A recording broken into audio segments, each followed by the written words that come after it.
Olá, meus amigos. Eu finalmente estou aqui de novo gravando para vocês e eu peço desculpa por todos esses dias que eu fiquei sem gravar, sem postar nada aqui no canal. O canal que já era novo, tinha pouco vídeo e mesmo assim eu não alimentei ele. Isso pelo fato de que eu passei há um tempo a refletir sobre algumas atitudes minhas, a refletir também sobre se eu tenho condições de ensinar algo e é coisas que a gente deve sim se importar. E também eu tentei gravar esse vídeo por menos umas 8 vezes ou mais, mas nunca consegui isso por causa de falta de experiência tanto com a câmera quanto com a edição.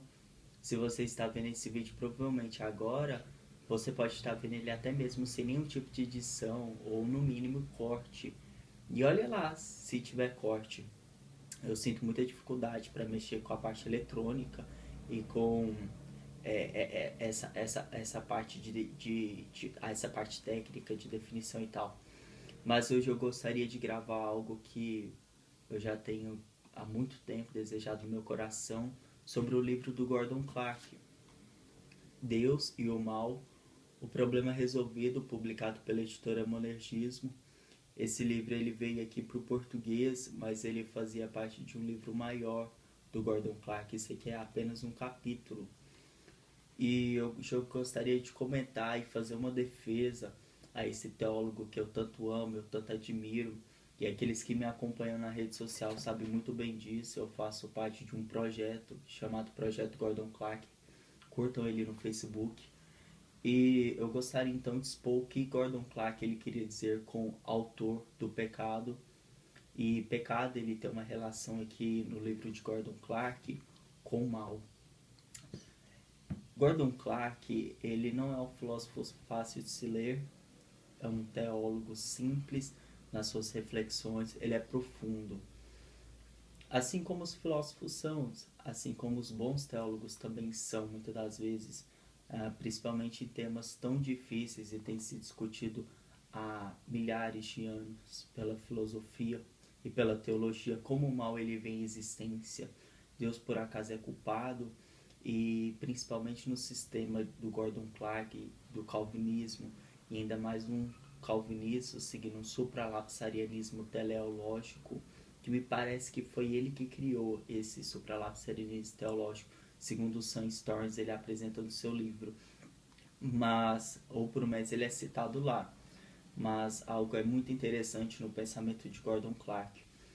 Antes de eu responder à questão do Gordon Clark, o que ele queria dizer com o autor do pecado e mal, e que, como eu já disse, eles têm uma relação, eu gostaria de responder, no caso esse vídeo é uma resposta, mas é aquela questão, Gordon Clark ele é racionalista, e se ele for racionalista, então quer se dizer que as suas conclusões, que no caso tem nesse livro, as suas respostas, ela deve proceder de uma linha racionalista.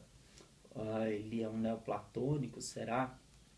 Gordon Clark ele não assumiu nenhum tipo de filosofia da epistemologia e abraçou por completo nem o empirismo, nem o racionalismo, nem o irracionalismo, muito menos. Ele criou sua própria filosofia, criou nesse sentido, porque eu creio, ou me parece que é algo propriamente derivado das escrituras, que o nosso conhecimento, nós só podemos obter conhecimento verdadeiro por meio das escrituras, por meio de proposições que sejam derivadas dela. É algo completamente diferente do empirismo. Gordon Clark ele fez fortes críticas a isso. Quem lê o livro dele, Três Tipos de Filosofia Religiosa, sabe muito bem que ele não é um racionalista. Pelo contrário, ele faz críticas fortes a esse sistema, tanto a ele, o empirismo e o racionalismo, e estabelece o seu próprio, que é conhecido como escrituralismo. Ganha outros nomes também, como pressuposicionalismo e dogmatismo, mas como o pressuposicionalismo e o dogmatismo eles têm mais relação com outras áreas da teologia, no caso é que ele assume uma palavra chamada escrituralismo que a melhor define, pois nosso conhecimento verdadeiro ele só pode ser derivado das escrituras. E talvez isso tenha uma grande relação eu não sei quem veio primeiro, no caso o ovo ou a galinha, com, no caso, a sua apologética presposicional. Ele fica muito conhecido por se encontrar com Van Til na OPC, comunidade da qual ele ajuda a fundar coisas que normalmente as pessoas, ao criticarem Clarke, os vantilianos, eles não dizem. Há uma grande controvérsia nessa comunidade. Isso fez de Clarke também muito mais conhecido, principalmente aqui no Brasil. Os escritos dele, ele está sendo mais conhecido agora por essa questão do calvinismo. As pessoas começam a adentrar no pensamento reformado e acabam se deparando com livros como desse tipo.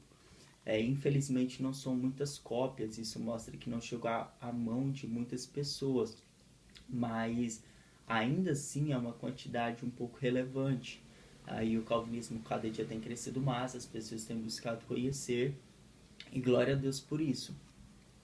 Gordon Clarke, ele vai dizer que Deus, ele é o autor do pecado e Deus, ele não é o autor do pecado. E como eu já disse anteriormente, as coisas com Gordon Clarke não é simples.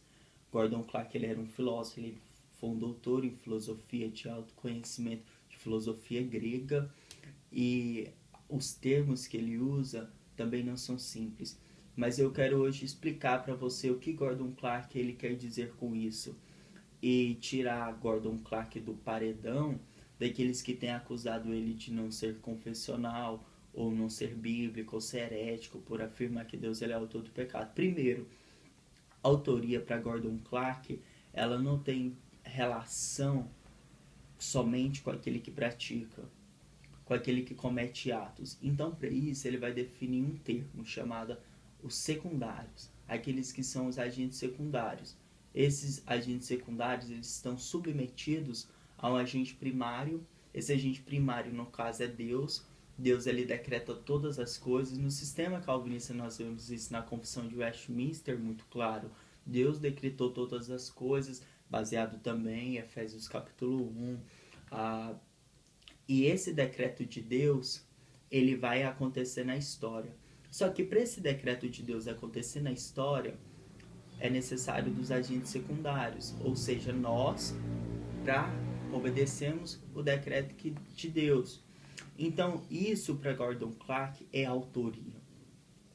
Para Gordon Clarke, Deus, por decretar todas essas coisas, seja as nossas ações boas ou as nossas más, e essa é a questão do debate, então ele é o autor.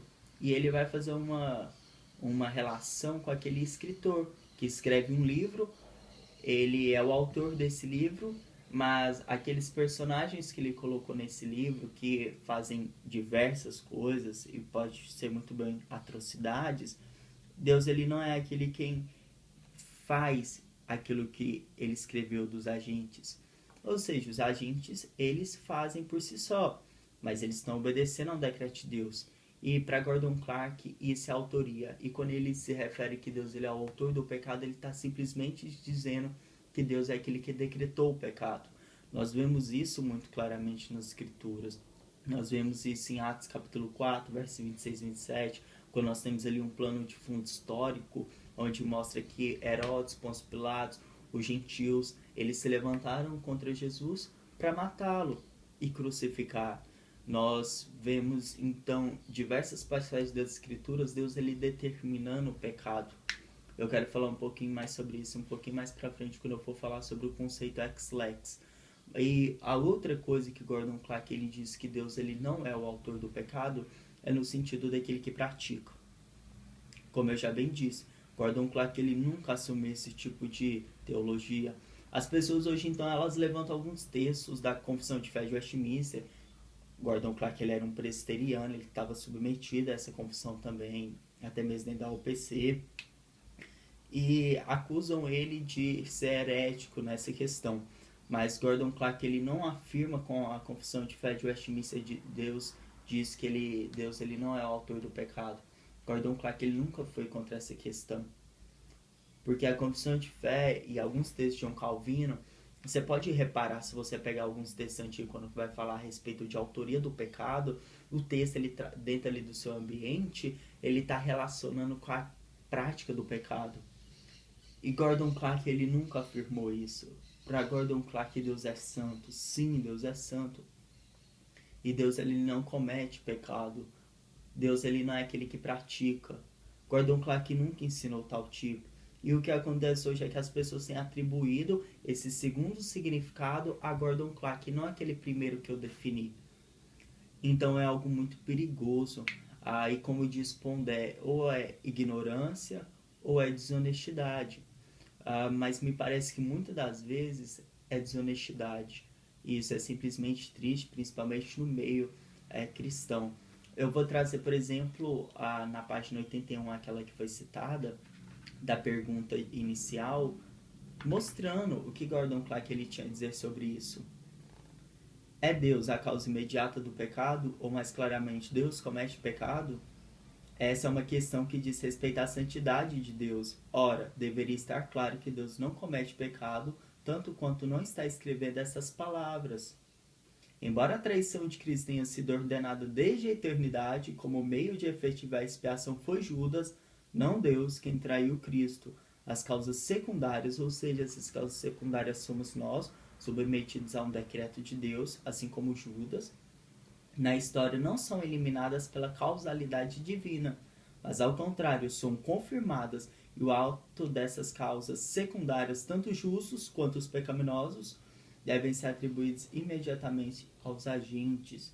Esses agentes é que são responsáveis. Então nós vemos claramente aqui para Gordon Clark que Deus, ele não é o autor do mal no sentido daquele que pratica, mas é no sentido daquele que decreta. Mas ainda fica a questão, como por exemplo responder ao problema de Epicuro, se de fato foi ele que propôs esse problema. Há uma controvérsia no que diz respeito a isso. Mas o problema é conhecido dessa forma. Como responder essa questão? Então Deus, ele não é bom? Como é que fica a questão da moral de Deus? Os teólogos reformados, eles têm feito uma análise da moral de Deus, pelo menos dos textos que eu tenho lido, como por exemplo, você pega a teologia sistemática de Charles Hodge, onde ele vai levantar 5 objeções contra o supralapsarianismo. Charles Hodge, ele foi um teólogo muito bem renomado, conhecido, nasceu em 1797 ou 98, se eu não me engano, deu aula em Princeton. Ele escreveu diversos livros e na teologia sistemática, então, dele, no 5º ponto, ele vai levantar essa objeção de que é imoral para Deus ele decretar a pessoas a perdição. E ele faz uma relação de moral como se fosse um padrão externo ao próprio Deus, da qual ele deve se submeter. Para Gordon Clark, e depois Gordon Clark também vai responder a algumas objeções dele ao supralapsarianismo. Ele tem um texto pelo site da Monergismo, eu indico que você vai lá e confira, que Gordon Clark ele vai mostrar que Deus ele é ex lex. Nesse capítulo aqui, onde eu acabei de ler essas palavras para você, na página 81, ele vai falar a respeito de um conceito que me parece ali bem semelhante ao voluntarismo, voltando agora para a Idade Média, ali perto de Tomás de Aquino, mas Duns Scott, Guilherme de Ockham, que parece que ele está seguindo e derivando o seu pensamento mais a respeito disso.